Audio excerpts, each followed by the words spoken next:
I could find a way to better advertise Apothic Press. Just back it already. Whoa, Crom, what are you doing here? What's this? The Madness Roku Network. Sponsorship. 1 month of playing your 30-second ad on the network 3 times a day? Oh my gosh, for $20? And you can't beat that. Just back it already. All right, Crom, I'm doing it.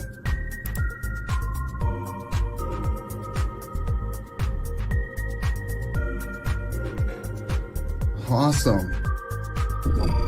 Hi, I'm Tanner Hurley, founder of Apothic Press. I back the Madness Roku Network, and so should you.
Fairview's coffee has mysteriously gone missing. Mayhem ensues when strange, coffee-craving zombies plague the city. Detective Mickey Potatoes, an overworked public servant, uncovers why ordinary citizens are losing their minds and how to stop the coffee apocalypse. But it involves the mafia.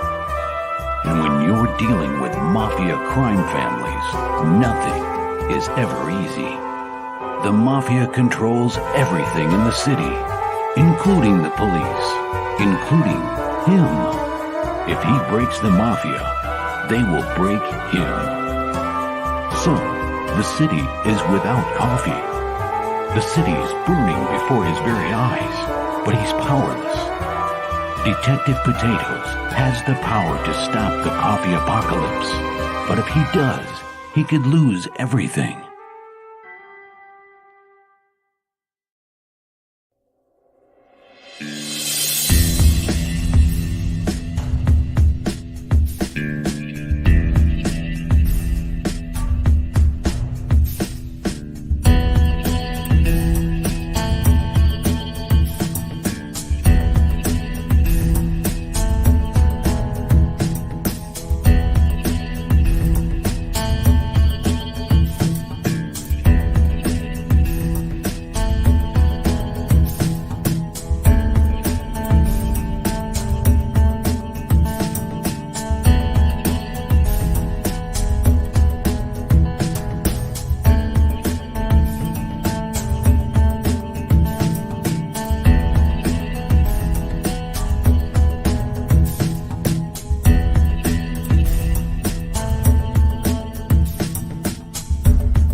This is my place, okay? I have in here who the fuck I want. Honeycomb steak. Yeah. It's not small. No. Kiss my entire. Oh, my darling, knock 3 times on the ceiling if you want me. Your coffee, sir. Thanks, beautiful. You're welcome. This is a man's world.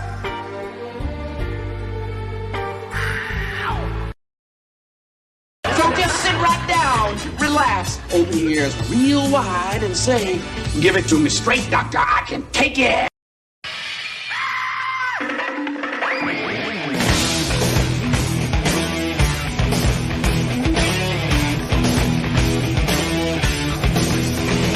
Get the chocks out from under the wheels. Flaps up. No offense, Margaret. Contact. We're off. Brum. Doctor, give me the news. I got a bad case of loving you. Oh, what heights will hit? On with the show, this is it.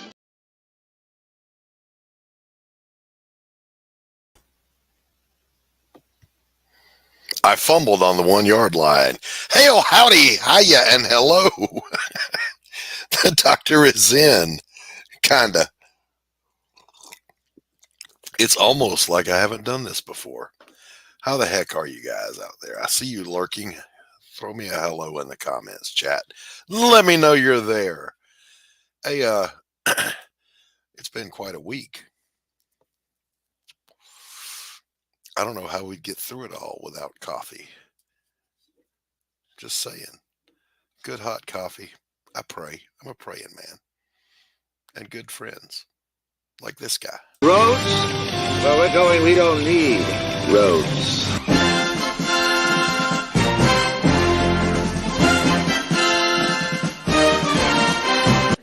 Gordon Shumway, nice to meet you. Interested in a new Buick? Nonsense. I've not yet begun to defile myself.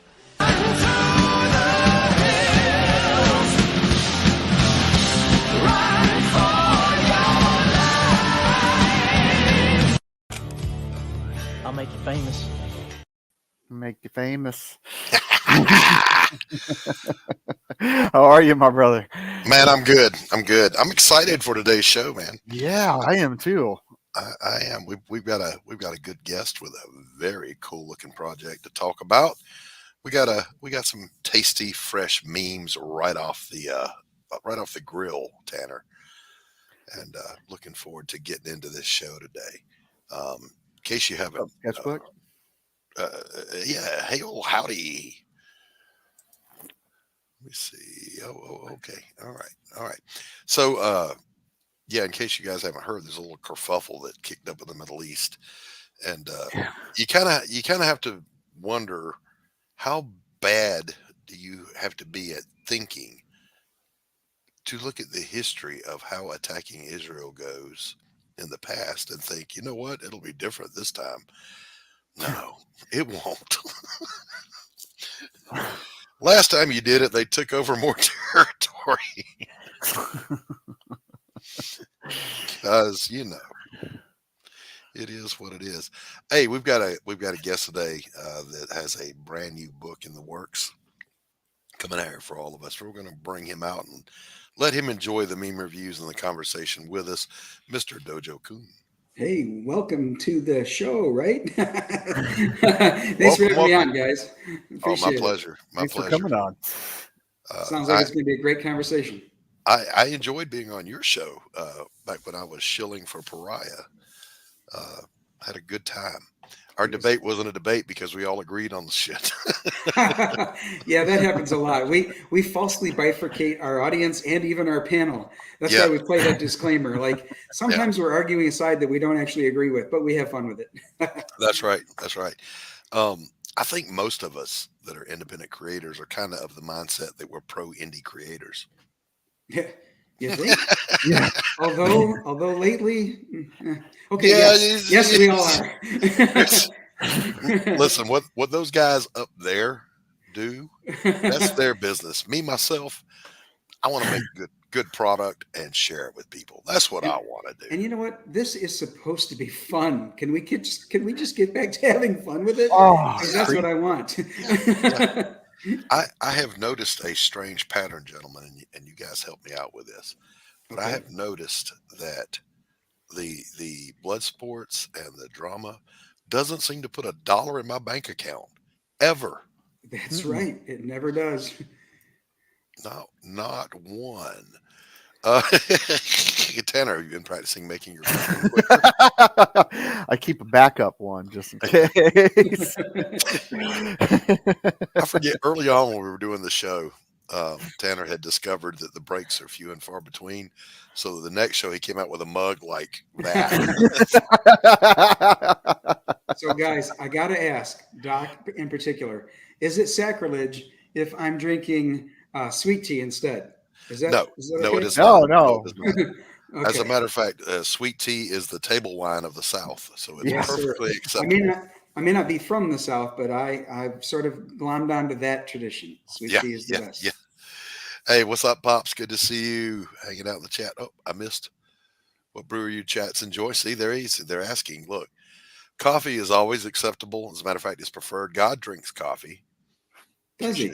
He does indeed. He does. In Second Opinions, chapter 3, he says, "Thou shalt add nothing to thy coffee. The Lord thy God forbids it." So I drink mine black. Second Opinions, yes. chapter 3. Yes. Chapter 4 deals with things you don't do to grits. Okay, butter, salt, leave it alone. Oh, I eat them the extreme northern way. Oh, Tanner, I know. Yeah. I'm praying for you. Yeah. So the book called Opinions must be in the Apocrypha. Yeah, it's a little apocryphal. It has a dubious author. I think it may be me. Other acceptable beverages, of course, are hot tea is acceptable. Dr. Pepper is acceptable. Pepsi is never allowed. Really? Okay.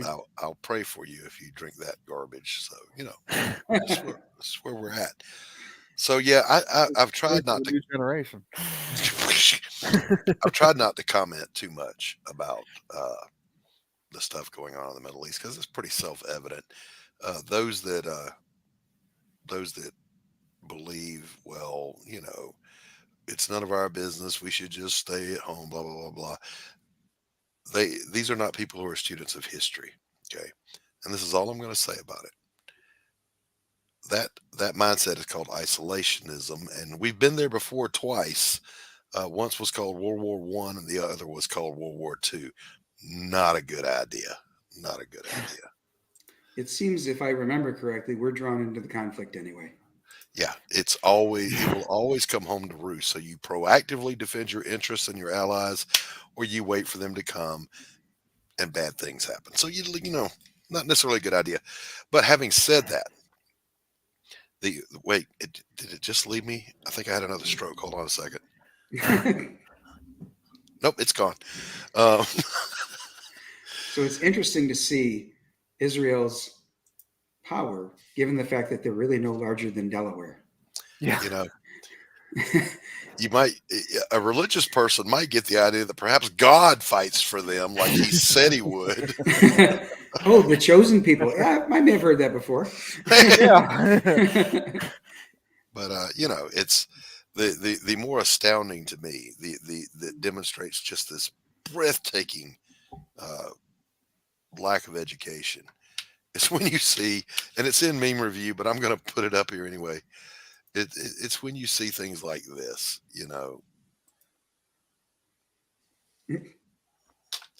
Yeah.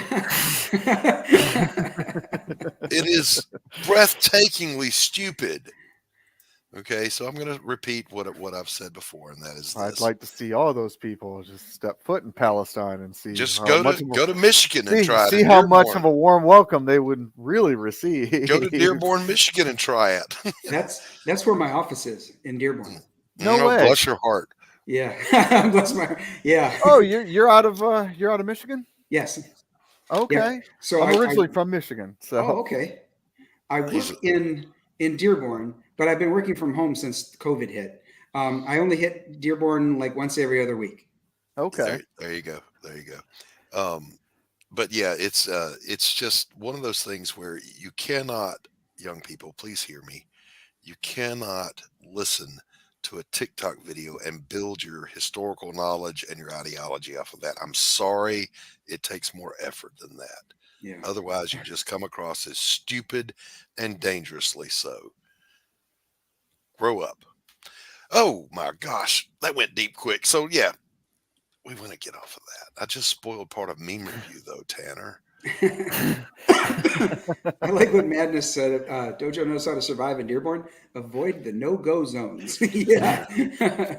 What you do when you're going to work in Dearborn is you drive to the office, you walk into the office, you do nothing else. You walk out to your car and you get out of there. You don't really go for the social entertainment there in Dearborn. No, sir. I was a recruiter around that area. That was fun. Oh, did you? Yeah. Yeah. What is Lefsa, Dawn? You'll have to clue me in on that. I don't know what that is. Stop, Doc. Let them think it's okay. We'll crowdfund them tickets to join the cause. And thin the herd. That might be a good use of crowdfunding. This may not be a funny story, but a classroom of 9-year-olds was accidentally shown some of the Winnie the Pooh horror movie. I heard about that. Oh, not good. I don't know anything about this. I don't believe they were accidentally shown it, though, if I remember reading correctly. You guys will have to clue me in. I'm in the dark. What is that? What is the Winnie the Pooh horror? Well, there's a movie that came out, and it was Winnie the Pooh, Blood and Honey, and it is a slasher film where the character is dressed as Winnie the Pooh. And alrighty then. Anyhow, it's not to be confused with the willy-nilly silly old bear. Anyhow, I read that a teacher had put this on for their students. However, I did not read. I assumed it was like high school or something. I did not realize it was for 9-year-olds. But there was someone begging. In the article that I read, there was someone begging the teacher to turn it off, and they did not.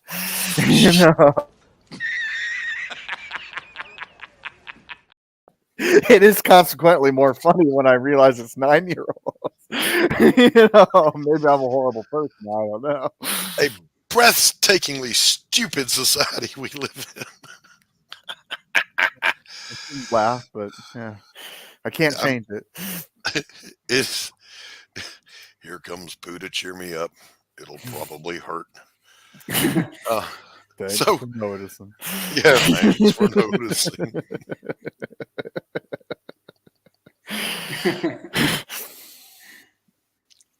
I honestly think that before we criticize the students coming out of the education system, we might want to put a tighter scrutiny on the teachers and the professors.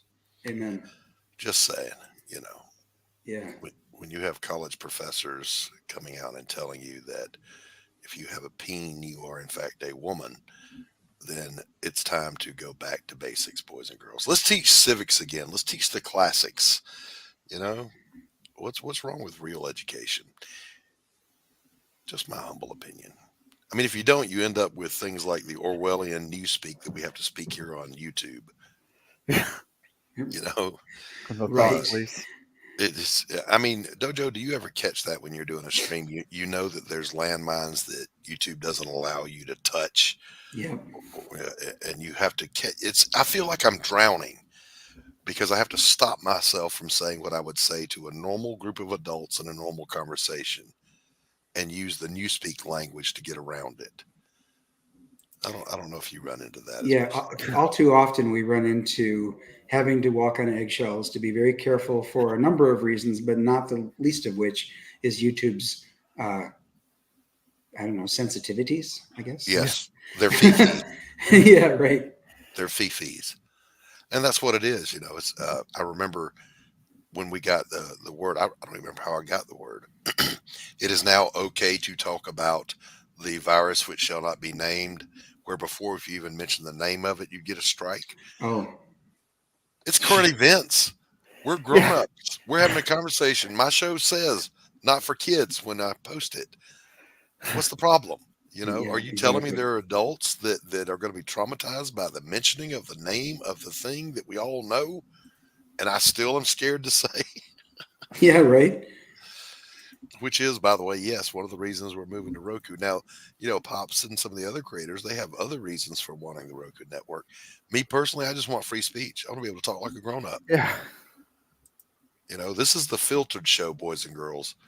If you ever come have a cup of coffee with a doctor in person, the shit gets real. But people always wonder why I'm so quiet. It's YouTube. Oh, I love Don's latest comment. Look at Don's latest tweet or chat. Maturity levels may vary. Hail. Absolutely right. Absolutely right. But speaking of a complete lack of maturity, let's get into a little thing called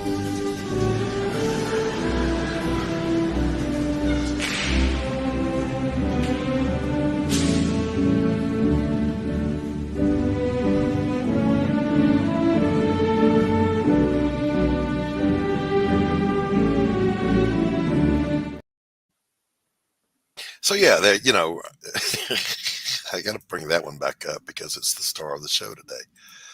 Sketchbook says, let me take you that I have been to Georgia. Hey, you're welcome anytime, Sketchbook. Come on down. We'll have a cup. Let's get back up here. And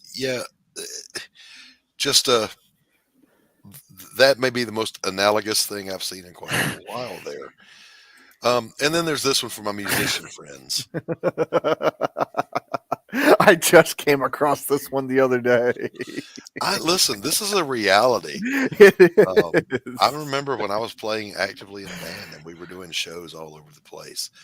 You load up in a broken down van that's held together with spit and baling wire, praying that you'll get there and that your equipment will work when you get there.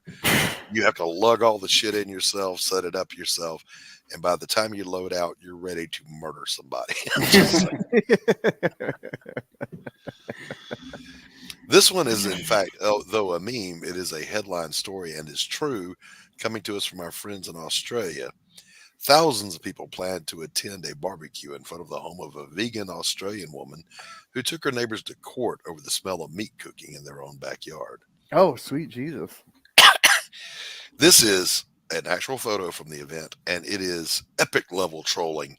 Get them, baby. Yeah. Wow. So they're going to hold this barbecue in front of her home. In the same yard. I've had the pleasure of working with the Aussies in the military, and it was absolutely delightful. Because it, this shows just the attitude of them. Yes, no shit's given. No shit's given. I'm telling you, they go above and beyond, and I thought that of them in the military, and I see it continues in the civilian sector as well. Yep. And once and for all, I think putting a pin in the argument about the Second Amendment.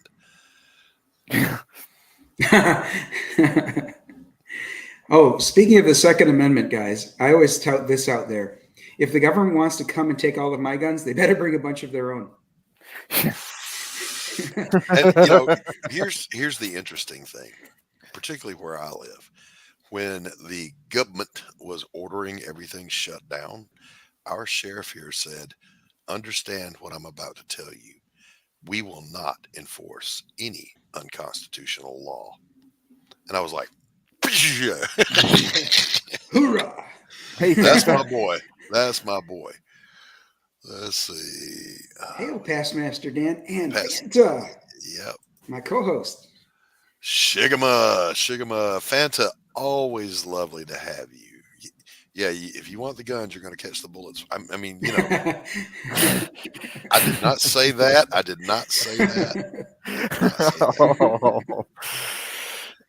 And then there's this one, which I'm thinking about making my new avatar, because this is just how I feel operating in today's society. Jeez. Wow. But there are days where there are just days. This is me after having a conversation with one of my left-leaning friends. Yes. So one of them recently, and this is a commissioner here in the state. I'm not going to mention his name, but love him to death. I used to work for him back when I had a contract with the Department of Corrections, and he's hardcore Democrat, not social left-leaning, just a plain old Democrat. And he was complaining about the cost of everything. You voted for this. Why are you complaining? You said, the economy's really doing great right now. I think I'll go the other way on my vote. And then you're surprised when you get, it blows my mind.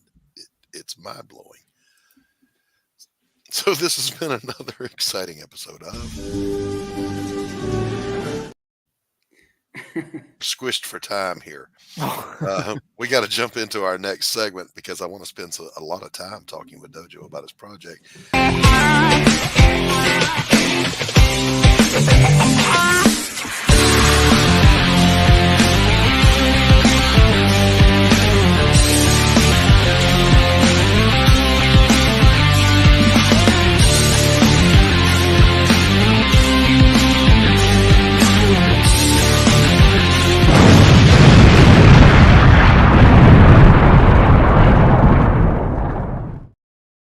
Greetings and salutations. I'm Tanner Hurley with another moment in great moments in comics history. Today, it's a little saddened that I have to report the news of the passing of artist, creator, writer, extraordinaire Keith Giffen. Why is this important? Some of you may ask. He is the creator of such DC characters as Ambush Bug and Lobo. And if you're not familiar with Lobo, go check out what's all over the internet about Jason Momoa and him being cast for Rocket Raccoon. But also, if you're not familiar with Lobo, Rocket Raccoon, yep. Kindly crawl out from under whatever rock you've been living under. He has been around a while. Yeah, he's been around a while. He's awesome. He's might have been a minute. Man. He's the main man. He's one of my all-time favorite characters. Oh, you get along with Phil Diaz then. That's his favorite, yep. So what do you got for us, Tanner? So I wanted to show off a little bit of, this is my favorite era in which Keith was drawing. When he went over to Image Comics and did Trencher. I remember Trencher. And I loved this art style. I know a lot of people harp on this era, but he had also done images of Shadowhawk in the same amazing style. Yes, where they actually team up with, not team up, but they it's crossover with. They did not get along. They did not get along. I absolutely loved his art. And then he went over to Black Ball Comics and took Trencher with him. Of course, this is that Simon Bisley cover, but but here's the Christmas Bites holiday special. 1994. Great stuff. I mean, he had such a comedic style. Yes, both his art and his writing. Very satirical. If that's a word. It was satire. Hoping I didn't make that up, Oh yeah, snap into a Slim Jim.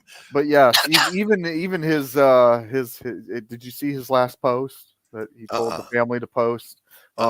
He basically said anything to get out of New York Comic Con. Yeah. He goes, I told him I was sick. Ha ha ha ha ha. That's beautiful. Knew he was dying and said, hey, you're going to write this and you're going to post it. And that's all there is to it.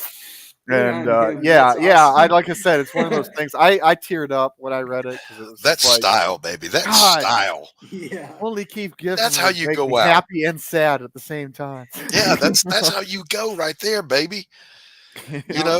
I know that you're talking about the moment that he went to Image to do Trencher, but long before he was given his own, the right to do his own satirical style, the Dark Side Saga that Paul Levitz wrote and that he drew was just, Yes. it was groundbreaking. I had chills when I saw them all bowing to the dark sides, you know. Yes, oh yes, my God. yes. That was amazing stuff back then. Yeah, it was. So, you know, Image, Marvel, DC, and now Valhalla. That's right. Here's to you, Mr. Giffen. Salute. Salute. Or Skull if he's in Valhalla. Yeah. Skull. we are a richer world for your having contributed to it. Just saying, buddy. Billy Power Max says I have 1 through 4 of Billy Power Max. And Past Master Dan says, we love you, YouTube.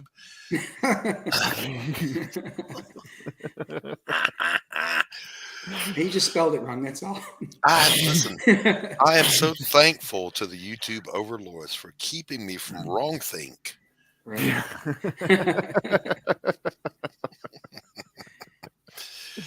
So this has been another exciting episode of The Great Monster. I'm going to play the thing again because we're already, the time budget is always so tight. The time is it flies by. We have so much fun here. That's right. Boys and girls, we're here for a specific reason today, however, one, I am contractually obligated to be here.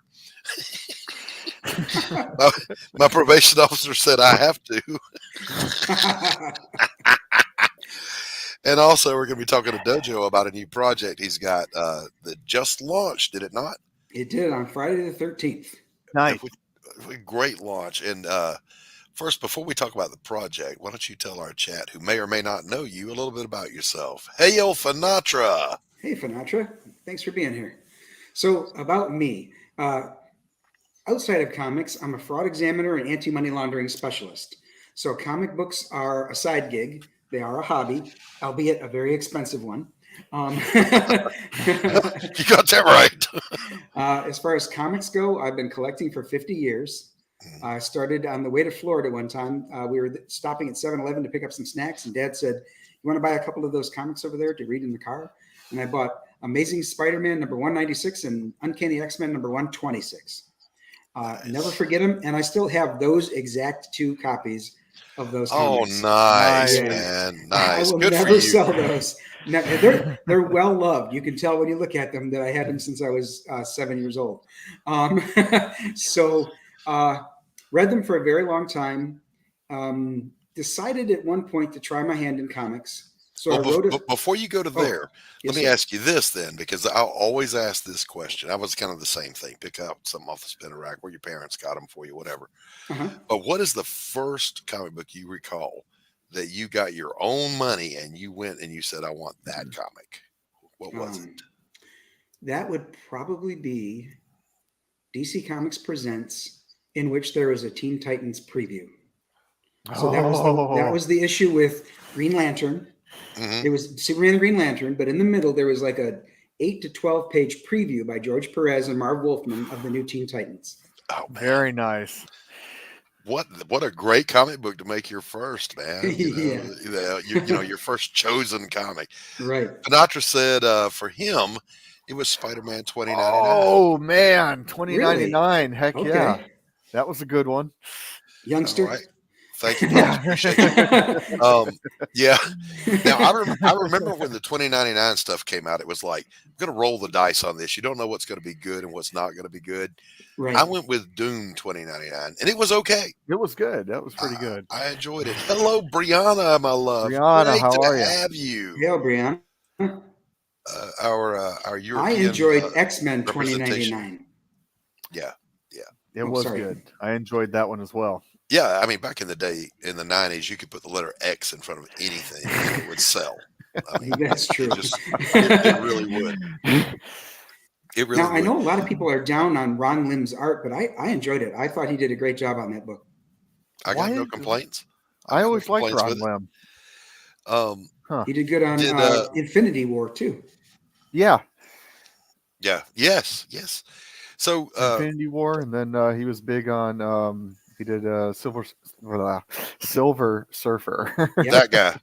That guy. Finatra says Punisher 2099 was bad though. So yeah, I agree with that. Yeah, it was pretty bad. And I've always had kind of this thing about Spider-Man.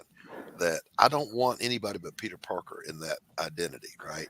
So Doom I was okay with because it was still Victor Von Doom, you know, the same guy.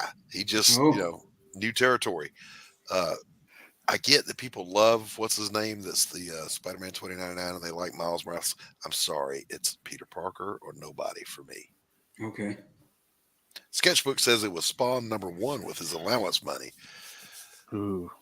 And then I think First with My Money was Jim Lee's Divine Right #1. All right, right on. So then something went wrong in your brain, Dojo, and you decided to make comics. Tell us about that. You think that's when things went wrong? Okay.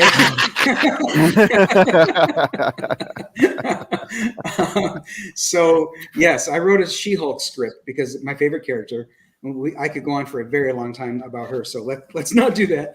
But I wrote a script. I refined it over the course of about 6 months, and I thought it was ready. So I scoured the Marvel website to look for how do I submit this for their review and acceptance. And basically, after much looking, I found the paragraph that tells you don't. Right. Yeah. They said, go get published. We'll find you.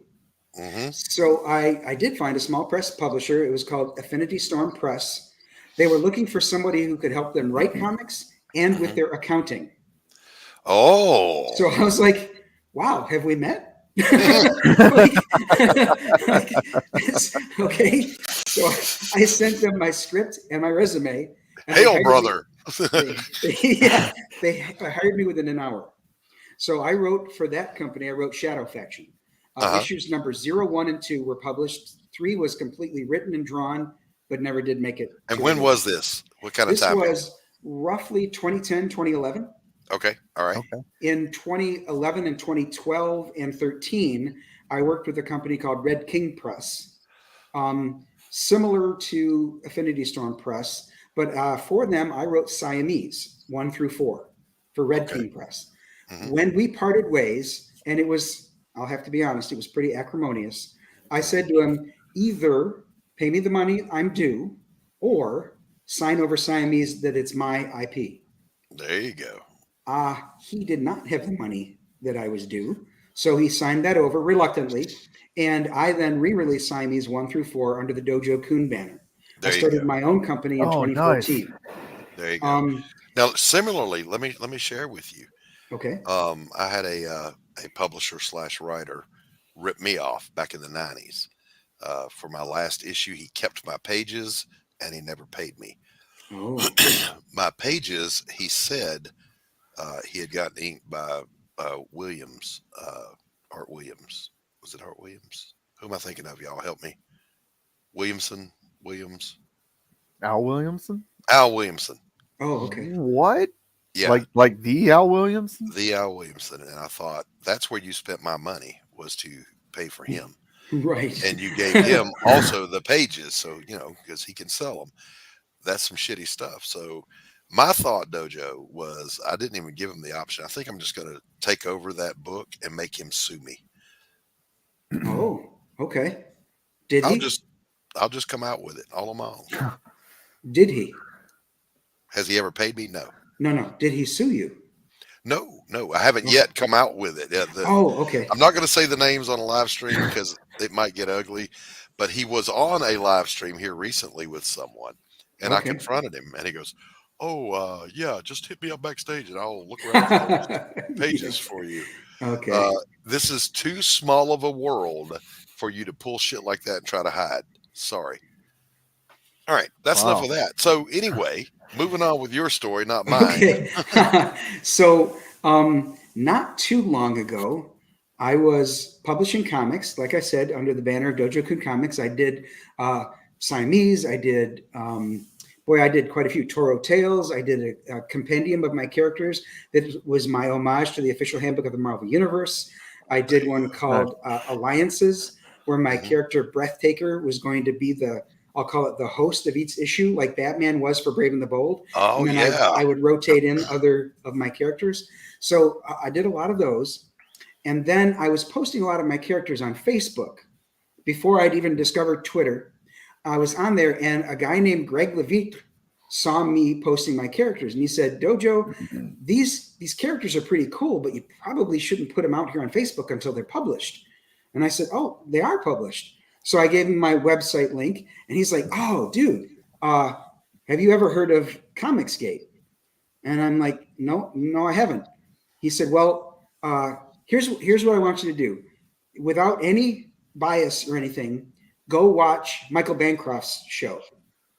Mm-hmm. Okay. So I looked, big mistake here. I looked it up on Wikipedia, and Wikipedia is very negative about Comicsgate. Yes, it is. Baby. However, really? I've never looked it up. Oh. Very, very negative. However, as an auditor, as a fraud examiner, I can sense when there's bias, usually. And there was so much bias there that I took it with a grain of salt. And I said, okay, there's probably some truth here. You know, there's probably some truth to some of the history that they mentioned. Mm-hmm. But then again, there's probably also a lot of fluff and BS. So I then watched Michael Bancroft's show. He's a great ambassador to not just CG, but indie comics as a whole. Yeah, he is. And his chat was super welcoming. Now, I hadn't called myself Dojo at the time. I was still going under, my real name. I was there as Brian. And everyone was, hey, Brian, good to have you here. Welcome. Yep. Feel free to, drop your opinions. We hope to interact and become a friend. I was like, wow, this environment is super welcoming. People who hadn't heard of me were like, you got comics? Where are they? Let me see it. So right. I started making some significant inroads, not just to this community, but some friends too. And I had to apologize to my sons. And I'll tell you why. When my sons used to play video games and watch like PewDiePie and Jacksepticeye and Markiplier, they would say that in the chats, they were making all these friends. And, I'm going to talk to my friends. And I kept saying to them, those aren't your friends just because you met them online. So when I started making friends in the Netherlands and Australia and Brazil and across this country and in Canada, I went to them, I took them out to lunch, and I said, guys, I got to apologize. I was so wrong about those guys not possibly being your friends. You're right.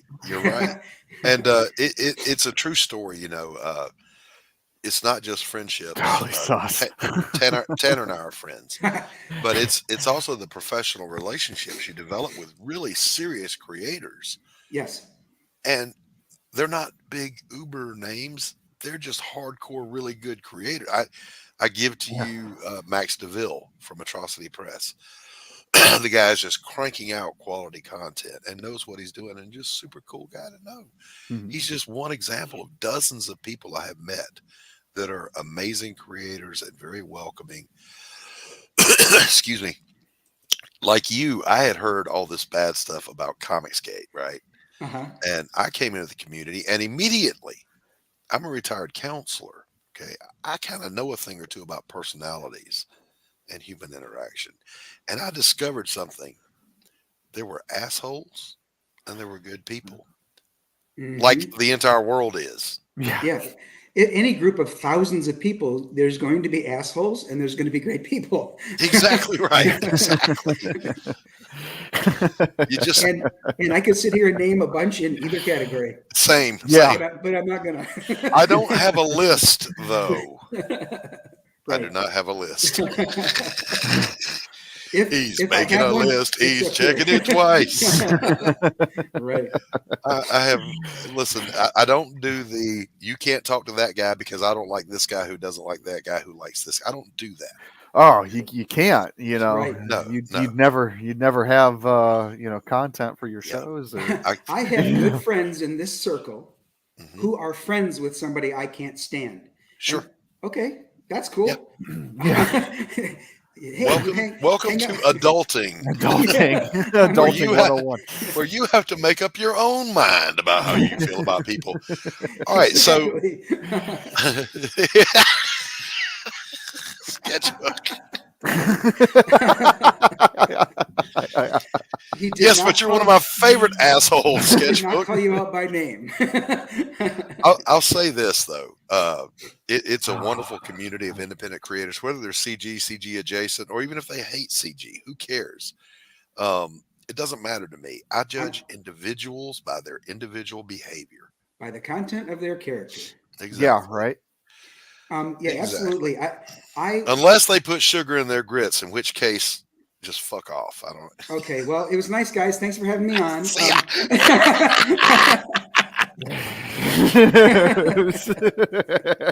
You don't do it.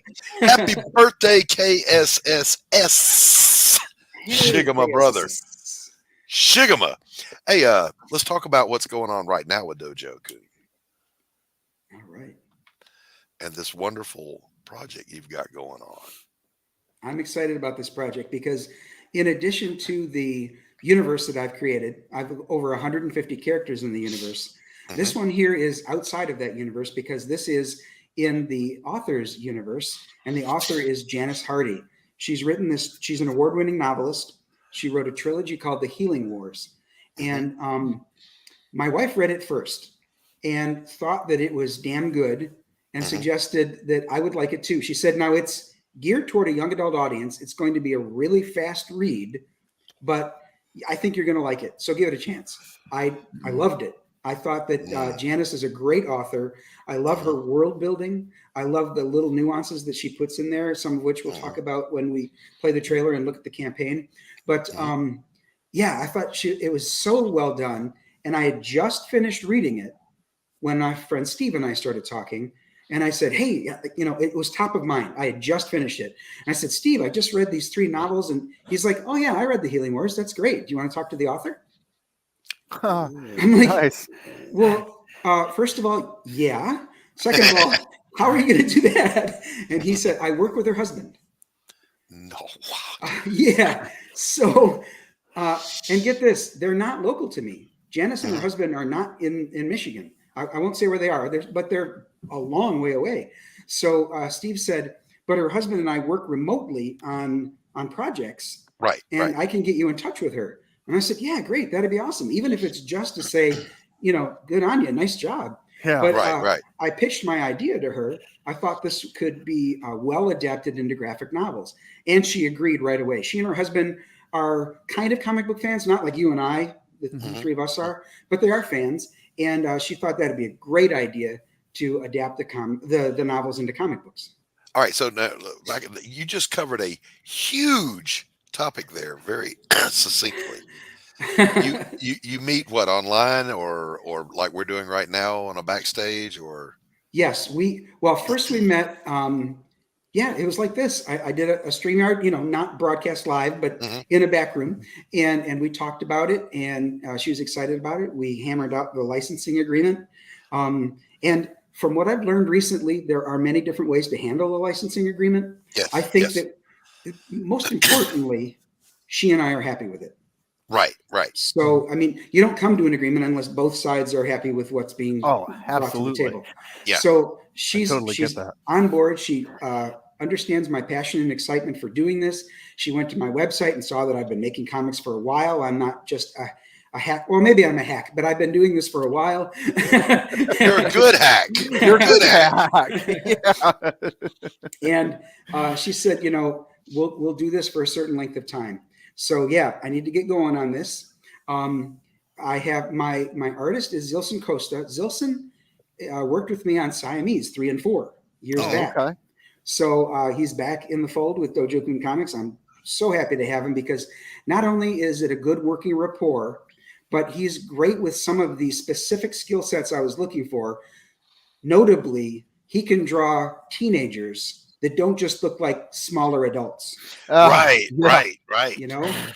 Yes, because listen, I got to comment on that because I've seen a lot of people try to do that. And you end up with these hypersexualized females and males, and they're supposed to be teenies. No, that's not at all what you need to be doing here. Right. Yeah, this book is intended for a young adult audience. I want a 13, 14-year-old to be able to pick this up, enjoy it, and the parents, our guardians, have no qualms about them reading it. Right. Now, I think there is a place for TNA comic books. This just isn't it. Right, exactly. Oh, exactly. So I'm not going to do a YA book that's, TNA. Sorry. Exactly. The yacht doesn't work. So yes, the fact that Zilson can do that and make them have more rounded features, youthful appearances, kudos to him for being able to make them look like a teenager. In fact, one of the characters, when we look at the cover, one is like a 7-year-old, and I think he does that very well too. Cool. Oh, well, bring it up. Let's while we're talking. I'm getting excited here. While we're talking, let's take a great look at this thing, shall we? All right. Let me see. StreamYard. I got that. Present. Okay. Here's seasoning, Past Master Dan. It's seasoning. The ash goes in the coffee. Okay. Let me know if you can see it now. Yep. Okay. So looking at the cover, let's bring it down to where hopefully once it loads, come on, here we go. So this is the cover to Janice Hardy's The Healing Wars, Book 1, Part 1, The Shifter. Nice. Naya is the main character right here. These are antagonists on either side of her. And these are her circle of friends down here. As you can see, if you look at this one, this is the 7-year-old that Zilson drew. I think did a great job. This is the main character's sister, Taylor, right here. So if she's 14, Taylor is maybe 11. Okay. Aylin over here is the sexiest of the group at just 16, but there's a reason for it. She dances outside of the gentleman's club to get the attention of passersby to go into the gentleman's club and enjoy the adults inside. Okay. All right. She can't work inside yet. She's too young.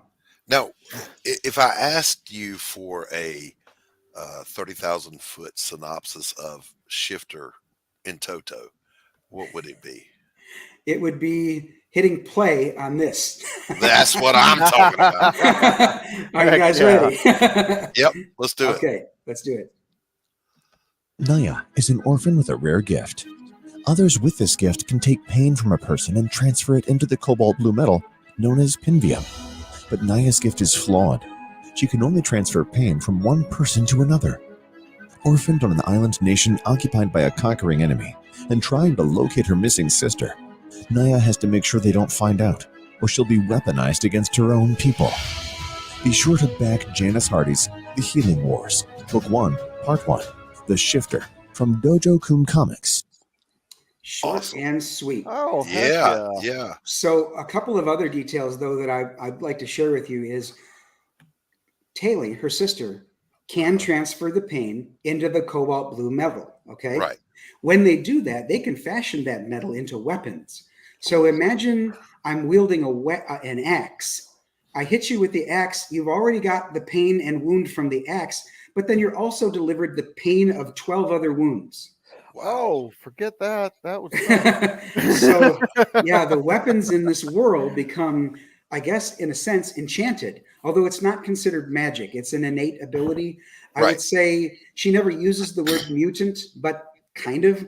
And I would advise anyone against using the word mutant because DC and Marvel have those co-trademarked, and they will take your lunch money. Yeah, Marvel in particular with Disney is very litigious. They will jump all over you. So don't use the word mutant. Right. So this is an innate ability that some people in their world have. And the building you see in the back here is called the Healers League. That's a large religious organization that employs these teens that can do this as healers. Well, because Naya can't put it into the metal, she can only transfer it from a person to another. That's not going to do this Healers League very much good. Right. Because she would have to hurt someone while helping somebody else. Right. She's got to keep it hidden from them, or they're going to treat her like a freak and ostracize her. Unfortunately, she's already an orphan and homeless in this world, mostly because her island nation, as the trailer mentions, has been taken over by an occupying army. So she's got to constantly look for some way to make money, like maybe work for the smithy or the tanner or the baker or the coopersmith, things like that. Right. So having said all of those job titles, that should sort of lead you to understand that this world is set in kind of the end of the medieval area, beginning of the Renaissance era, sort of in that area. So they have swords and bows and arrows and axes They ride horses and carriages. However, they have steamboats. So it's right on the cusp of those two eras in history. Right. Oh, nice. So this main cover here is by Zilson Costa. He is, like I said, my artist on Siamese 3 and 4, colored by Don Edwards. He's currently an up-and-coming, CG or just indie comics creator. He's got a launch later this month for God's Eye Omega Mission. So watch for him. That sounds cool. So my variant cover is by Renzo Rodriguez, who does such a great job on this, colored by Josh Rodriguez, but no relation. When Renzo in particular loves to draw sexy ladies. For my previous campaign, Projectile Reptile, he did the cover that Bancroft affectionately calls the ass grab cover. So he loves to draw sexy ladies. So when he first submitted this to me, he drew Naya very sexy. And so I had to write back and said, I don't think I specified this, but she's 14. And he's like, oh. By the way, quick side note, Projectile Reptile actually defeated my golem in the poll on the Twitters. I don't remember who hosted that. My golem beat Mr. Aaron Lepresti's mud creature, Garbage Man. Oh, okay. And then Projectile Reptile beat me. So no hard feelings, Dojo. No hard sorry, not sorry. So what he did with this picture is he strategically placed the chicken, and then he turned her body a bit so it wasn't a straight-on ass shot. Okay. So this is much more appropriate for a 14-year-old girl meeting Danello. And I want to say, just for a moment here, although it's on this cover up here, Danello's wielding, oh, come on, why is it doing this? There we go. He's got the blade in his hand, but this is a really good close-up look at that blade. It becomes important in a few minutes as I show you the tears, which we'll do in a minute. Here is the interior art by Zilson, so you can see that it's consistent. What I love is when he's drawing something at a distance, he doesn't give faces a whole lot of detail, and that's okay because when he draws it close up, he's great at expressions. Yeah. Shock. Here she's trying to be sneaky. Here she's surprised, and I mean you can tell it tells the story. Yeah, exactly. Here, these panels here were entirely his idea. I told him that she's going to be going from one merchant to another, looking for work. So she's going to go to the baker, and like I said a minute ago. And he said, I have an idea, and drew it as puzzle pieces to her day. Love it. Awesome. Love it. Awesome. Yes. Now, when I write comic books, I write them in the form of a script like you would see for a play. Right. I have the blocking. I've been a singer and an actor since I was in 6th grade. So when I view a script, I specifically and literally take it as a script. So I write it very specific. This person standing here, we're seeing this over this person's shoulder, etc. But I give my artist leeway. If they've got an idea, after all, he's the artist. I'm just a writer. So I say to him, if you have an idea that you think something would look better another way, give it a shot. And I'd say 99% of the time, his idea is the one we go with. Well, that's awesome. All right, look, we're at that point of the show where we take a little break. We're going to play a couple of ads for some friends of ours, and then we're going to dive deep into this campaign. Okay. So, Pops, if you'll be good enough to play a couple of our friends' ads, and everybody can get a refill. I told that moron not to take out my Tchaikovsky tape. No matter, let's get started.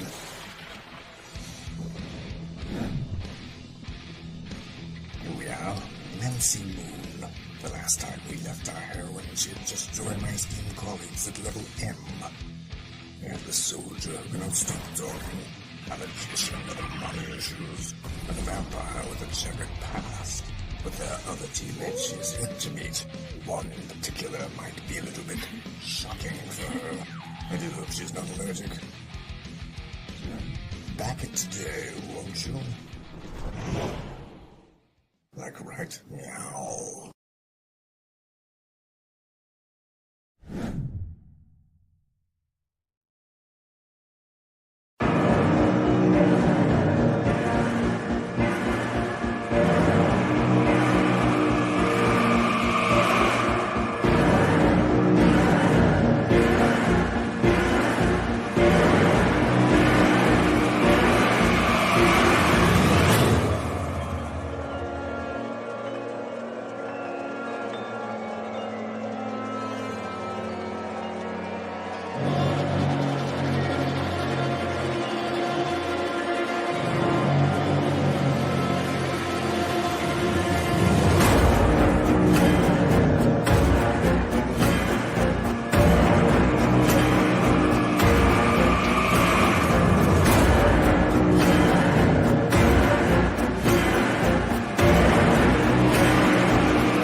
Damn, that last one is fire. Man, it was. I mean, I had heard mythicals already, so I know all about Hojo and his stuff, but that Rake Hell, very cool looking. Yeah, it is. Yeah, it is. So Carrie asks the perennial question, if Tanner can make it back before the ads finish. And the answer is no, he did not. But he slid in. He slid in here pretty darn quick. Oh my goodness. So let's without further ado, let's dive into this campaign, Dojo. Walk us through it. Okay. Okay, so we're here. All right. In addition to the interior art, let's scroll down here and see, like, look at these. Where's right here? Look at the facial expressions here. Perfect. Right. Okay. Right. All right. Enough about that. Let's go down here to what else is available. There is a 20-page making of Ashcan that has all the, like, you can see the original sketch, the ink version, sketches. and then color. Yes. Yes. Exactly. I love these things. So, you know, they always say when you're doing these kinds of things, making comic books, if you make what you love, you'll find that not only does your passion come through, but a lot of other people are like-minded and will, you know, support your work. Mm-hmm, mm-hmm. So in addition to the making of, which is available as its own tier and in a couple of other bundled tiers that we'll talk about, there's also a 22-page shifter coloring book, because after all, I'm looking for this to be for all ages. Yeah. So there are some scenes from in the book, like right here, you can see the steamship scene, but there's also some pinups and other things like that to color. Nice. There is a one-of-a-kind sketch card. It's a glittered sketch card. It is still available. It is autographed by Dave Ryan on the back, and it's glittered on her eyelids, her lips, and her power manifestation. Oh, that's cool. I just think it's very cool. Yeah, and there's really no way for me to duplicate that except to ask him to keep doing it over and over, which he doesn't have the time to do that. So there's going to be one. There's just one in existence. And unfortunately, it won't be mine. Somebody else will back it, and it'll be theirs. And then in the top tier will be the 3D printed Danello's blade. Oh, wow. Oh, wow. Yes, this is, as you can see here, the sword comes off of the base. The base has the name Danello's blade, 3D printed on the front of it. And if you'll embiggen me, I can show you. I can absolutely do that. The size of it. Look at that, man. Yeah. Isn't that something else? That's cool. So there are a limited a number of these available. My 3D printer is willing to print 10 of these. So, well, you know what? Past Master Dan says that is an outstanding perk, and I agree. I know what KSS says too. Yeah. Right. So yeah, this takes black Nazis. I hate them. 16 hours to print. Wow. And did you hand color that as well? No. This is the filament he printed it with. Okay. Oh, wow. So So I mean, it's like a black and red. I just think it's so sharp. I'm trying to get it. It looks great. great. That's what I'm talking about. Yeah, it's so cool. This is the filament that he prints it with, and gives it like a texture. You see that this part of it right here has got an amazing texture as well. Yeah, it looks like very cool. Yeah, and the blade looks like it's been parkerized on its edges. Oh, it's got to be up by the camera. There we go. Look at that, man. That's cool. Just by adding that texture, it from a distance it looks parkerized, but then up close you see all that amazing detail. It's been parkerized. It hasn't been blued. There you go. So yeah, all right. Let's talk about the tiers then. I'll go back to this right here. Okay.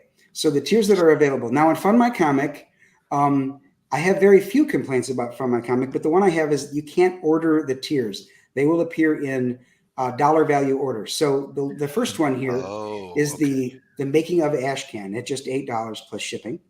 Beyond the Ashcan is the coloring book at $10. Then we've got the main book.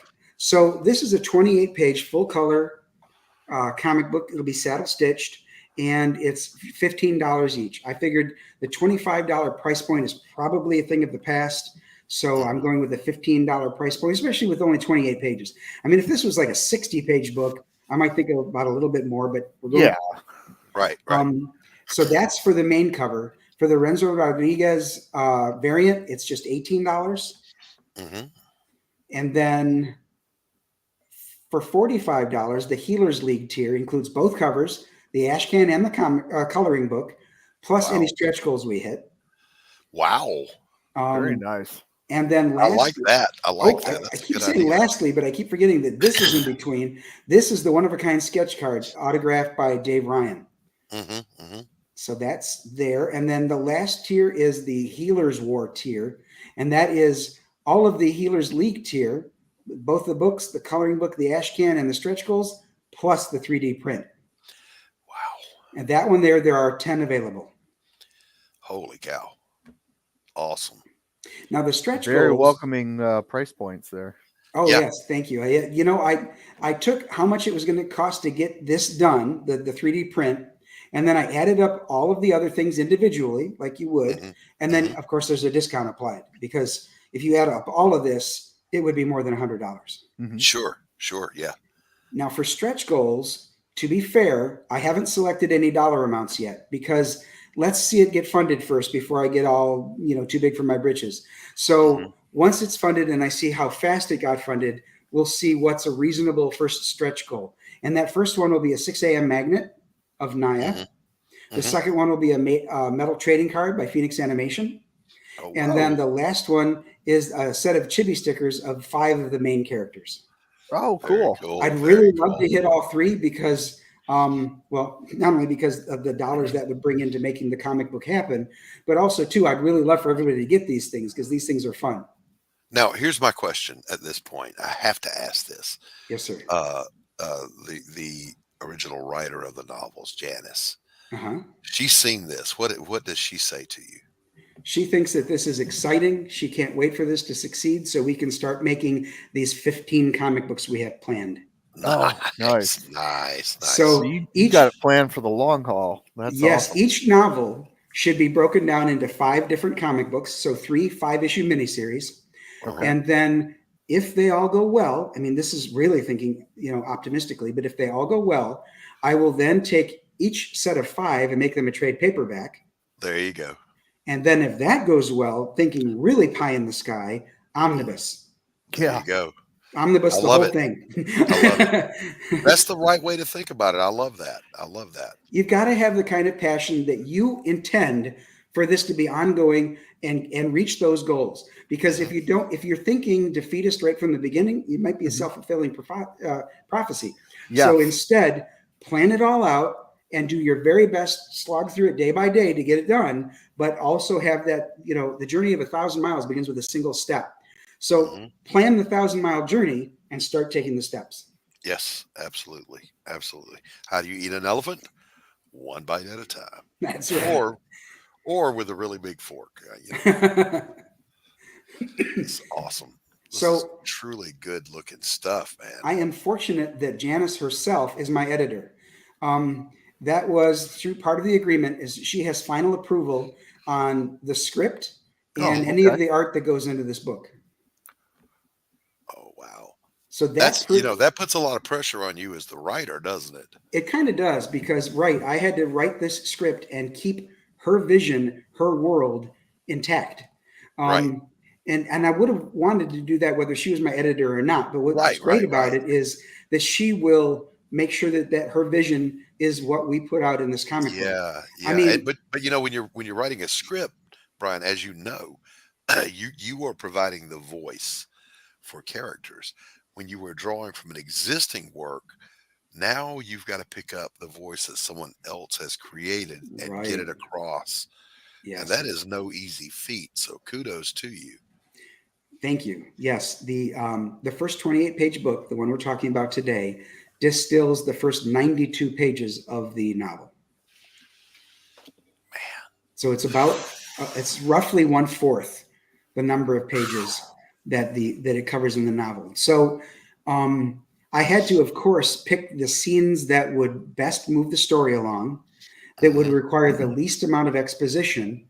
Right. And as you know, since you're an artist, every picture tells 1,000 words. So that's good because Yeah.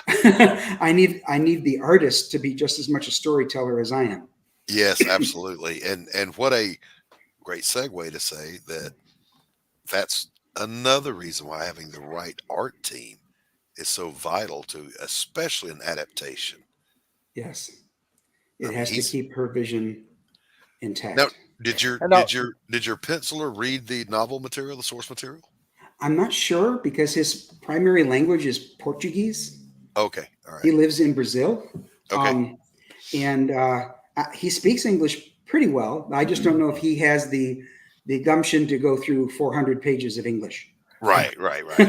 So I wouldn't fault him if he didn't. I mean, come on. Right. Yeah. If you handed me a Portuguese novel, I'd be like, well. Yeah, no, this ain't happening. The cover is nice. Yeah. Google Translate can only get you so far. Yeah. Right. Exactly. My colorist is Josh Rodriguez, who did the Renzo cover. My letterer is Paul Bird. You may know him in the chat as AGE Comics. He did Fall of Man, which is right here. Nice. And as you can see on the creative staff list here, campaign advice and logo creation were by Rusty Gilligan. Now, Rusty doesn't like labels. He's not in this group or that group. He's just a supporter of independent comics. He's a great guy. He's fun to talk to. He is not only a former child television star, but he is also a former WWE wrestler. Oh, no lie. Yeah. Very cool. So he's got his hands in a lot of different entertainment industries. He did part of the animation for the movie Heavy Metal, which you might be familiar with. I may have heard of that. Yeah, right. So do you know which one? Heavy Metal, the movie. Yeah. Yeah. Okay. Was there more than one made? There was. No, there was one made in 2000, but no. This one was back in the 70s. Yeah, I got you. Heavy Metal. Heavy Metal. I got you. Yeah. Here, let me hit that one more time. The Heavy Metal movie. Yeah, he was in his teens at the time. So yeah. Wow, that's cool. Yes. And then here's thank you in many languages, because I appreciate everybody who takes the time to look through the campaign. And even if you decide this isn't your cup of tea, if you see me in the Twitterverse or on Facebook or wherever, and you see me touting this book, if you could just share or retweet, that is so appreciated, because every eye on the project might be another backer. Because even if they're not a comic book fan, I found out recently this can reach a lot of people. My wife was talking to her uncle about this. Just, hey, how's Brian doing? And she was explaining what I do. And he's like, oh, well, that sounds like that would be great for my granddaughter, Scarlett. So she gave him my contact information, and he's one of my backers. Nice. Now, we share, Brian, a chat. And we know how amazing the chat is. So I'm going to call them out in a way that I have never called them out before. Really? Everybody in the chat right now, grab that link and share it to your social media. This is a worthy project. Hell. Let's do it. Make it happen. You guys are the bomb diggity. You know how to do this. I appreciate you. So, what is the timetable looking like after, let's say, okay, we close the campaign, we go to production and fulfillment. How long before we see the next installment? So this is slated to fulfill in October of 2024. Now, a lot of people are like, hold on. I have to address this real quick. No, well read. I know, baby, but you misunderstood. You're gay. The chat rocks. All right, there we go. Okay. So although that sounds like a long time from now, I intend to under-promise and over-deliver. However, I know what happens. I know that printers can be assholes. I know that sometimes things happen that are beyond the printer's control. I know that things happen in my family and the family of my creative staff that might delay some things. So I am, to be perfectly transparent here, I am building in some cushion. If I can get this done in April, it'll be fulfilled in April. If I can get it done in June, you'll get it in June. So, I'm shooting for no later than October of next year. Fantastic. So about a year's interval. I think so. Yes. That's perfectly reasonable, man. Now that means if I continue that pace, that I'll be using a walker by the time I get to the 15th. Right. I'm almost there now, damn it. I was going to say, you're like me, brother. I think we have less time than we have project. so given that, if all goes well, this gets funded and we're able to get this done, I can pick up the pace. Yeah. And I don't see any reason why not. If this does as well as I suspect it will do, then you're in for a fun ride here. And a quick ride. It will be an honor and a pleasure, not trying to be facetious here, to get this in the people's hands and bring more eyes to Janice's work, to Dojo Kun Comics. I mean, you never know. Given the fact that I liken this to either The Hunger Games or Divergent, hello, Hollywood, are you listening? Yeah. I mean, I know most of you are woke assholes, but some of you might not be. Right. It's I have been asked that question before, which caught me completely off guard. What if you're a woke asshole? Not only that, Tanner, but what would you do if Netflix wanted to adapt Jake Bishop or Pariah? And I'm like, that's really a harder question than the surface level, because part of you, my knee jerk part wants to go, I'll tell them to fuck off. This is mine. I'll do this. But then again, money's money. Indeed. So all I would really do is demand to be involved. Yeah. Yeah. I want editorial veto. Yes. Period. In which case I would do it. All right, boys and girls, we're coming up on nearly the end of the show. We're going to open it up to the chat. If you want the link and you want to come in and ask Dojo a question, or you want to talk to him about his project, just let me know and I'll shoot the link to you. I got a question. Sure. It's been plaguing me since I've been hearing you talk.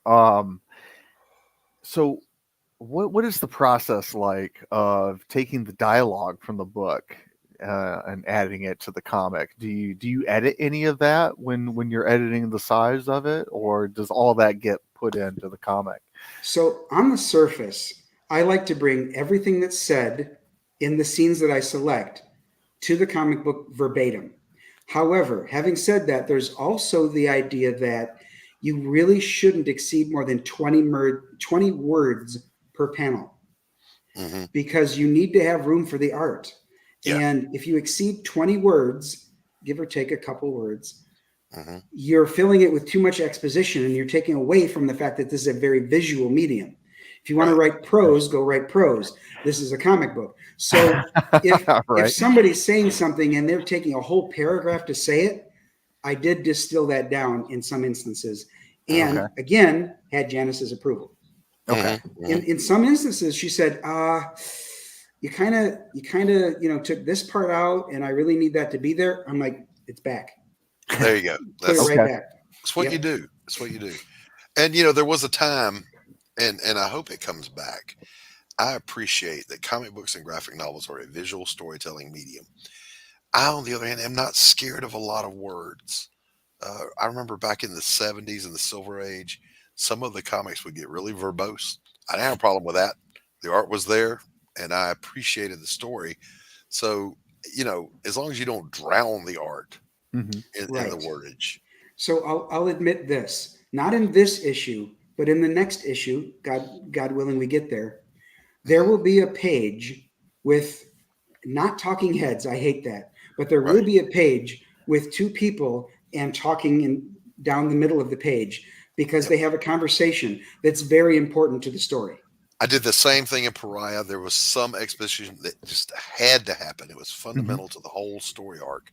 Right. And it had to happen. So I drew a splash page, put my characters at the bottom, and said, let her rip. This is where all that has to get. This is where all this has to go. Because sometimes it has to happen. I like what KSSS says there. Even Stan Lee could be wordy at times. No worries. I went to college. Exactly right. Me can read. Me read good. Him M's too smart. Past Master Dan is fat fingering his keyboard. I see that, yes. The Here we go. scene is the narrator. Did you ever see? I need a new keyboard. I just need to not have 10 thumbs when I'm typing, because I'm a writer also. When I'm banging away at prose or a script, I think I spend as much time backspacing and correcting as I do moving forward. Oh, okay. I don't even look up at the screen. I just go, and I'll go back in and do the edits later. I can't do it. Wow. I can't do it. I couldn't do that. That would drive me nuts. my OCD.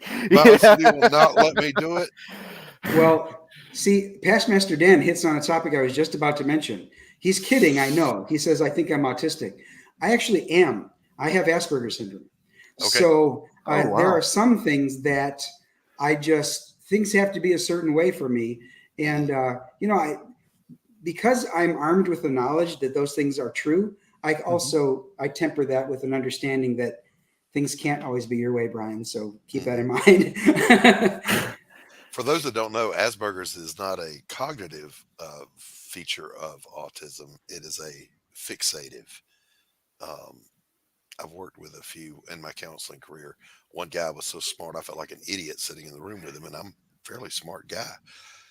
But it's that focusing in on a particular thing. When they're kids, there'll be a particular toy that they don't want to let go of. As young adults, it's a particular hobby that they hyper fixate on. Like comic books. Comic books. Whatever it may be, but it in no way impacts their cognition.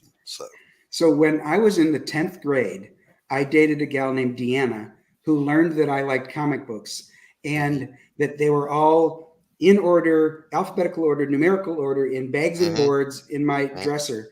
And to this day, she remembers that. We lost touch after high school for 20 some years, like maybe close to 25 years, but now we're engaged. That's my Deanna. So Deanna remembers that. And so when we got back together, she was not at all surprised that I was taking comic books.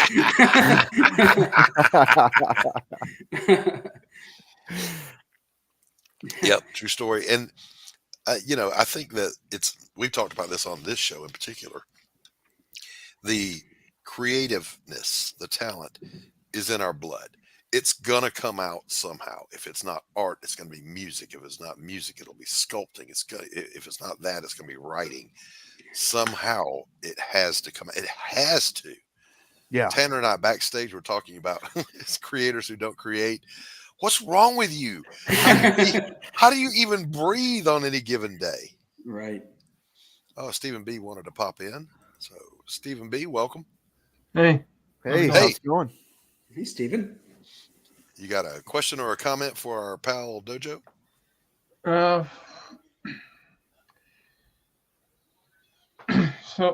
So when you're writing your comics, and you have like a set page number. Mm-hmm. How do you determine what should stay in the book and what should come out? Oh, okay, that's a good question. So here's what I do. I shot for, well, first of all, in a comic book, if you know anything about the printing process, your pages have to be in multiples of 4. Mm-hmm. Okay, so if you get to page 29, you're like, oh, damn it. That means I either have to take one out or write another 3. Okay, mm-hmm. So you've got to have it multiples of 4. Exactly right. So given that, you've got to keep in mind what the pacing is.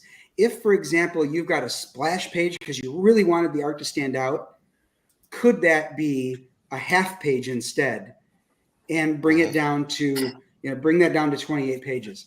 Exactly. So then what needs to stay, what needs to go? You have to look at the importance. Once you get to a certain page count, you have to look at the importance of everything you've included and then say to yourself, does that need to stay? And if the answer is yes to everything, what now can I add from the next? Like I said, this goes through page 92 of the novel. what can I add from maybe pages 93 through 98? Right, exactly right. That And balancing act. If you're not taking it from an already existing work like an IP like Genesis, and you're writing your own stuff, is there any part of the previous 28 pages that I could improve upon or expound upon and make it even more exciting? Maybe that fight scene that I had back on page 12 could be a little bit more involved and add another page or two. So it is a balancing act, like Doc said. And what you're trying to do, of course, is provide, number one, the most entertainment possible with no agenda. And number two, the best bang for their buck. Right. Because you want them to come back. Exactly right. Exactly. Listening to you describe that, it really makes me think of how influenced by Image Comics I am with my own books, because you said, well, I got the splash page and, can I shrink it and stuff like that? And, all I'm thinking is like, inconceivable.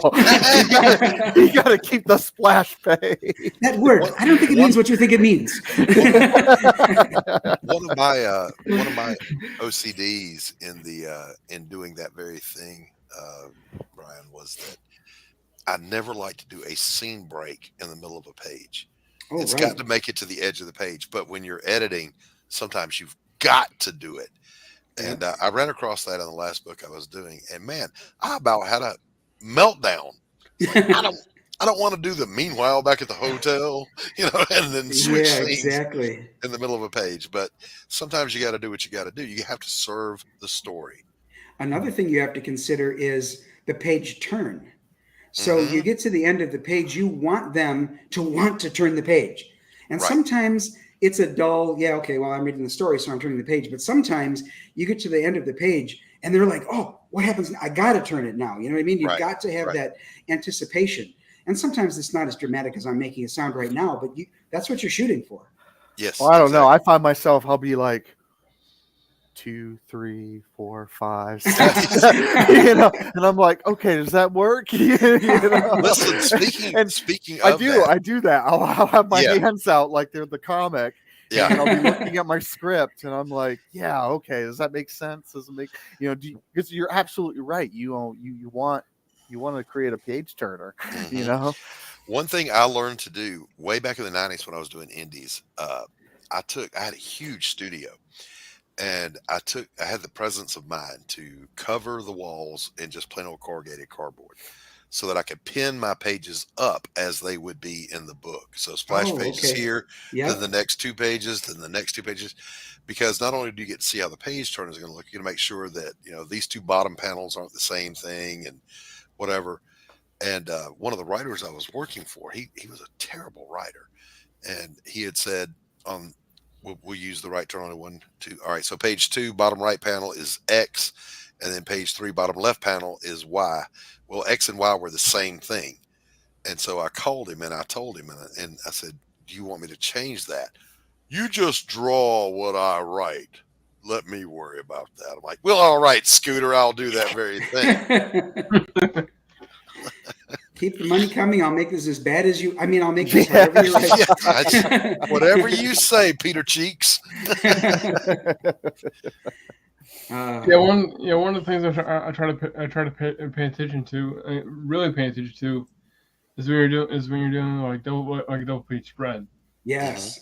And if you don't remember that the odd numbers are on the left, and the even numbers are or the other way around. No, you're right. Oh, it is. Yeah. But page 1 is on the right. Yeah. 1, 3, 5. Yes. So the odd numbers are on the right, and the even numbers are on the left. And you have to constantly remember that, because if you don't, one half of the double page spread will probably be at the very beginning, and the other half will be at the very end. Yes, Lord, yes. And I did make myself a promise. I don't know about you guys, but there's 2 things I'm never doing again, or at least not for a good long while. One is a double page spread, because I freaking hate trying to make the book maintain that shape. If I had to insert a page on this end or that end and I screw it up, then you've got to, so you're always doing that. The other one is stairs. Nope. Doing elevators. I hate drawing stairs. Fortunately for me, I'm not the artist, so I can put stairs in there whenever I want. Yeah, so you get a call from me. It's like, listen, this 10-page battle on a staircase, yeah, that shit's not going to happen. Somebody has to have the higher ground, Doc. Take the elevator to get there. All right, boys and girls, we've reached that point in the show where it's time to wrap up. Finn, I did send you the link. If you, I'll wait a couple more minutes if you've got a question you want to pose to our friend Dojo Coon. In the meantime, though, I want to encourage you to get over to, it's on Fund My Comic, Janice Hardy's The Healing Wars, Book 1, Part 1, The Shifter. So if you have a minute, get over there and give it a look and show it some love, a worthwhile project. And I want to thank Brian for coming out. I want to thank my co-host, as always, Tanner Hurley. Can't do the show without you. Wait a minute. Dillard has a question that may be serious, particularly what has to happen for you to drop your idea to realize maybe this would have been it? That's a good question. It is. How far in do you have to get before you go, screw it? Well, it depends on why I'm saying screw it. I have a comic called Deanna Hammer of the Angels, and I think that I went with an artist that isn't good enough for the indie circles anymore. So I have to decide, do I drop that or do I have it entirely redone? And that's a pretty big ask because that's expensive. You know what I mean? Yeah. But at the same time, if I go with substandard art, are people going to want it? Right. So it may be worth the expense to go and start all over again. Right. Hey, Finn, what's going on, brother? Hi, everybody. Sinatra, hey, good to see you. Doc, Dojo.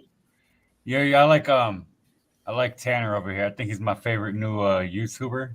He's like really cool, mellow, but like he's dangerous. You know, I think John Taylor was kind of poking at him before, but I'm like, this guy looks a little dangerous. Hitman, Doc's Hitman.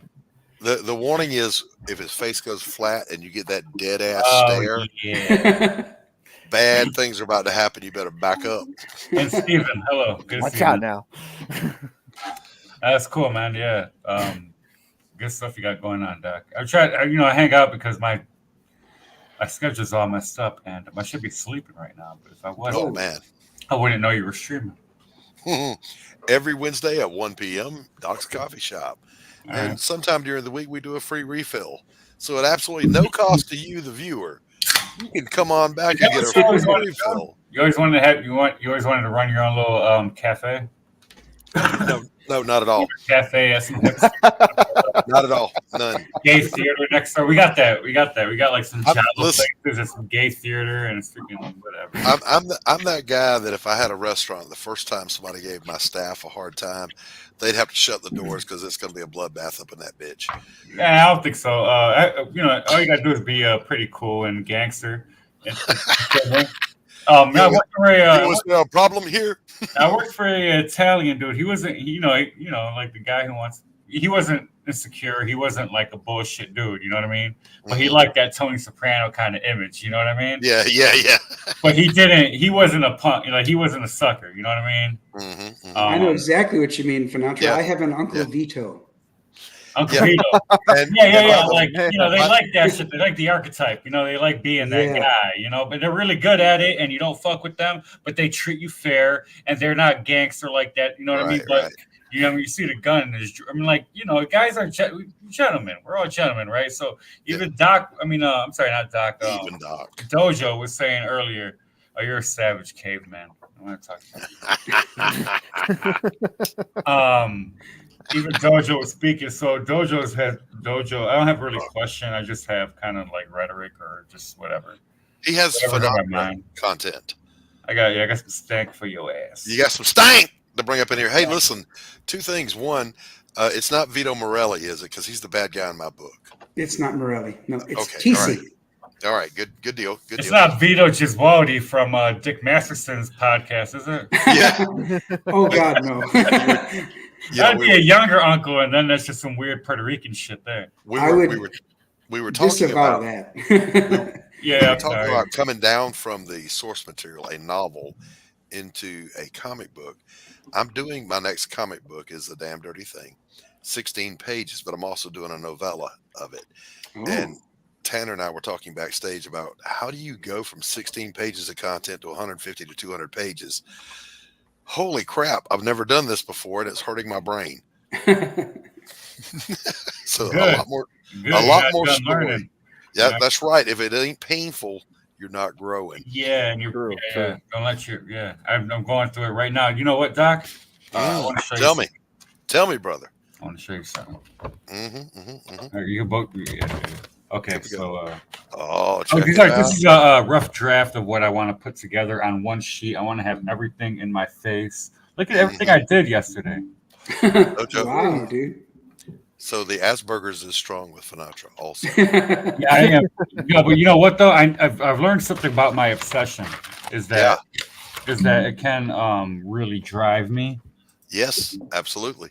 I got like modes. I got freaking everything on there. Intervals. Yeah. I'm trying to get everything right. Now, So- a little birdie told me, Finn, that I could read sheet music now almost. a little birdie told me you Notation. were going to be getting lessons from Luke Stone.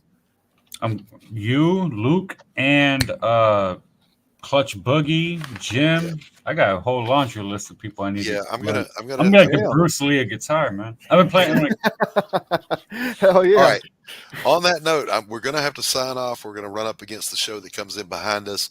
Hello, TJ, a work in progress. So, thank you, Brian Dojo Kun, for coming on. Great to have you. Thank you Tanner, so much, guys. Thank you as always, Finn. Great to see you. Stephen B., the hardest working man in comics. Always glad to see you. Hail the mighty chat. And Pops, play us the hell out of here, will you? Sure, my YouTube channel is Dojo Kun Comics. Keep it.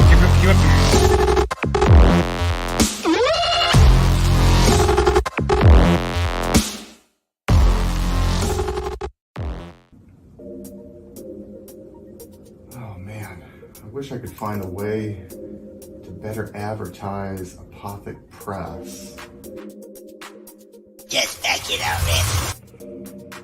Whoa, Crom, what are you doing here? What's this? The Madness Roku Network. Sponsorship. 1 month of playing your 30-second ad on the network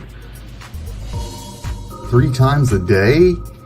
Oh my gosh, for $20? And you can't beat that.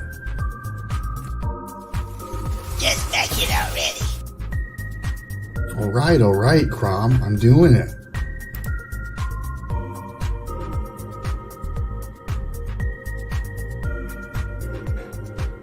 Awesome. Hi, I'm Tanner Hurley, founder of Apothic Press. I back the Madness Roku Network, and so should you.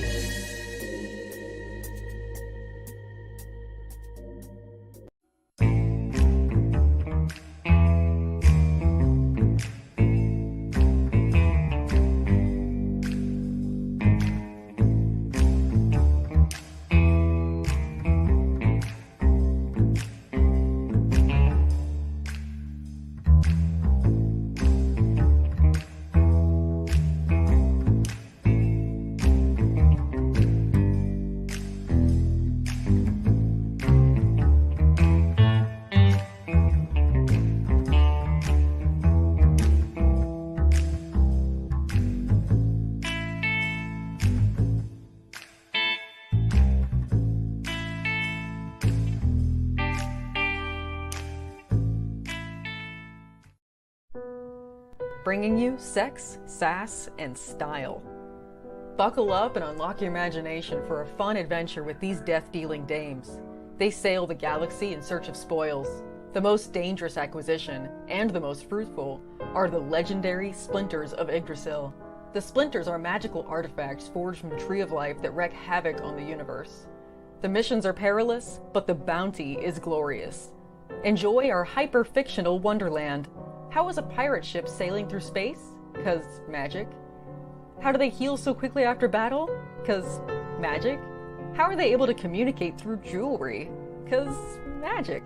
It's all about the characters. Abo, rough, robotic, ready. Mo, carefree, callous, courageous. Mistress Graven, daring, diplomatic, dominating. Betsy, academic, accountable, aristocratic. Nefara, ancient, assured, adrenaline junkie. Bruto, proud, prominent, protective. Fisty, independent, incendiary, invigorating. Roxy, superficial, scarred, secretive. Once you get to know this diverse crew of mythical miscreants, you'll be anxious to find out what trouble they'll get into on the next episode. Go to abogrizzly.com and order both halves of the first episode today. The Civil War was America's bloodiest conflict. Over 500,000 died to preserve national unity. When the war ended, Confederates like Harley Brogdon headed west, shooting game for the Army and gambling. When a card game turns deadly, Harley shoots in self-defense, killing the card sharp who threw down first. Wilfred Knorr, the card sharp's wealthy father, will stop at nothing to see Harley hang. Harley flees to Cobb's Gap, an old silver mining town at the foot of the Rockies. A remarkably peaceful town, especially after dark.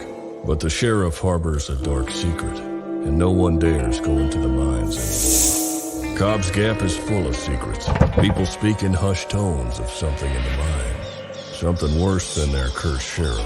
Something even the Indians fear from the deepest pits of hell. Every secret will be exposed. Bronze Star. Order your copy at bronzestarcomic.com.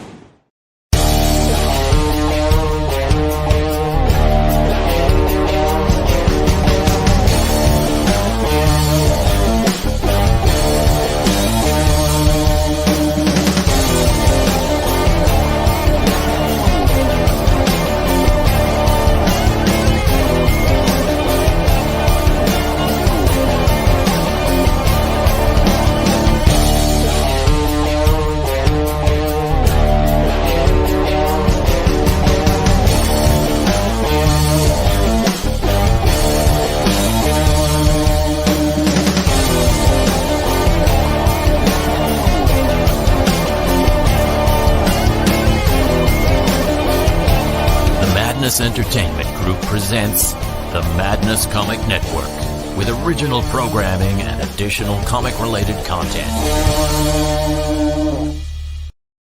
Comic Books for Kids provides comic books to kids in hospitals and cancer centers across the U.S. It's a place where we can all work together to make sure every child has a comic book. 100% of all proceeds go towards the kids. It's about making a difference, and while they're in the hospital, allowing them to fly like a superhero, battle dragons, or rescue teddy bears. We are in every state in the country and now support over 160 hospitals. Every month, we add more. Visit cb4k.org.